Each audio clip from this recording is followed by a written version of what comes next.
We are going to learn 6-4 today, elimination using multiplication. The way I like to explain these problems, they're using the elimination method, but there's a little adjustment you got to make at the very beginning of the problem.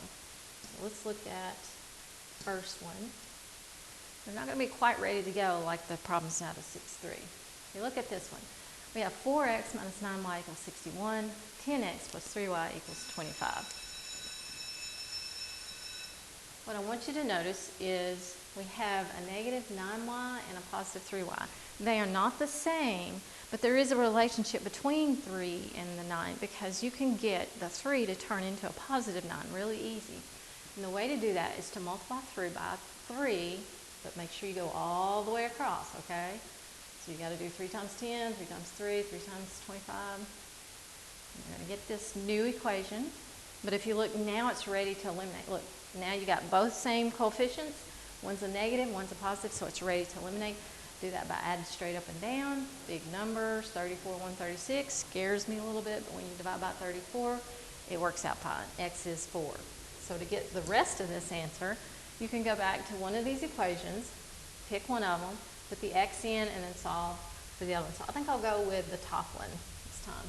So I'm going to take 4x minus 9y equals 61. Where the x is, I'm going to put 4. And then you get 16. And we're going to subtract 16.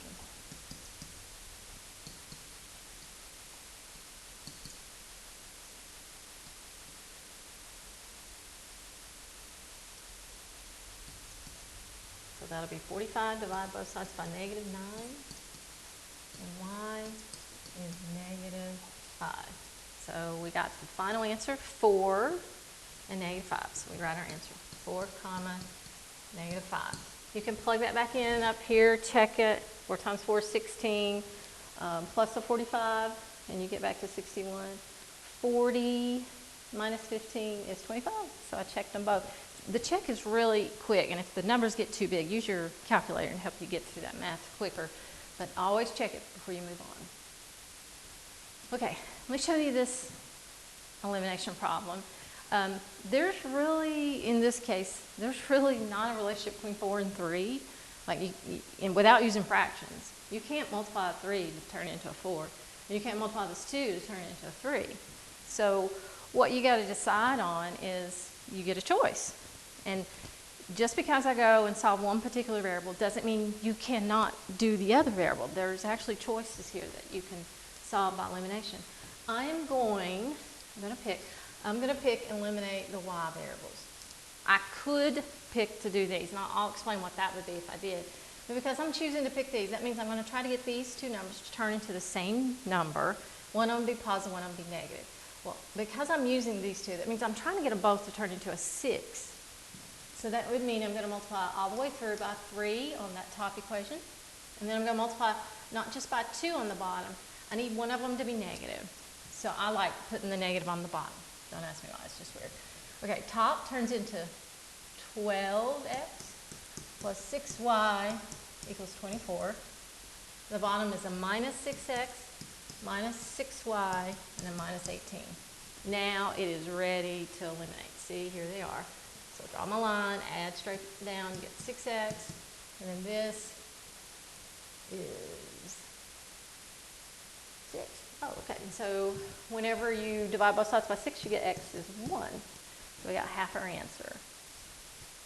So now I can pick, and I usually go back to the original problem, pick one of these two. I think I'll pick this one on the bottom, so I'll just come right here, and I'm going to put 1 where that x is.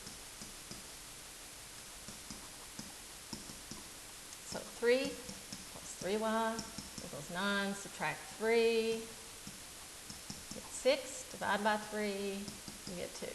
So the order pair is 1 comma 2, and again, check it. This will be 4 plus 4 is 8, 3 plus 6 is 9, so checked it. So make sure you're doing that check for each one of those. Okay, I do want to mention, here's a little note. Sometimes when you do your solving, just like this, you're going to lose the variable. And you recall this has happened before. when you lose the variable and you get a false statement, something like 2 equals negative 5. Remember what you need to do to that problem. You need to go and say no solution. It means they're parallel lines, okay? And it's going to happen within your algebra. You'll lose the variable. You'll end up with something false. But you need to look back at the equations and see if you can tell. Oh, yeah, they did have the same slopes, and that's why it's parallel. Now, the other part of that is if you lose the variables and you get a true statement, let's see, like 10 equals 10, then you have to say infinite solutions. Remember, those are our cases. Those are the 3 possibilities. Most of the time we get intersections, but if you get no solution, it means it's parallel. Infinite solutions means it was the same line. Remember, they're the same equation. So make sure you look out for that if you see any of those. If you lose your variables, you get it false, it's no solution. If you get a true statement, then it's infinite solutions.